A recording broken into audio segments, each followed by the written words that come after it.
before the game started, you guys said this is Steph Curry's MVP to lose. Yes. And you said, wait, I said that Steph probably just lost it. And that's because of Kevin Durant. I said before the game, man, he's the one player on that team that you just can't count out. I know Steph is having a great series, but KD's so dynamic. Even on his bad nights, he gives you 26 and probably 10. But he was great tonight again in Game 3. His signature game, you know, if they call Steph, if they call Klay Thompson Mr. Game 6, then this is Mr. Game 3. Because in Game 3s over the last 2 years, he has just broken the Cavaliers' backs with some, like, all-time performances. You know, he was unbelievable. He's one of those guys that, in all honesty, like, if he misses a shot, it had nothing to do with the defense. He just missed the shot. I mean, he's just that great of a player. Nothing surprises me with KD, and that's the reason why he's one of the top 2 players in the world.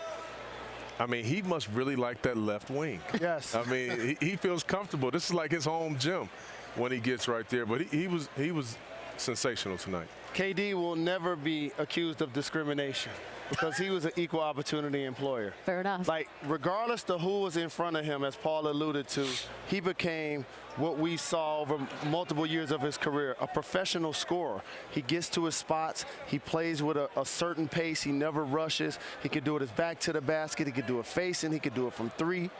He can be clutch when needs to be, and he made a great pass to Steph Curry to finally get him going late.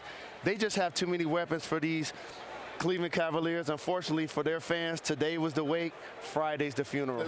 The thing that's mind-boggling is Cleveland Cavaliers, how do you not win this game when Steph, going into the 4th quarter, he's only made 1 basket? Klay Thompson struggling.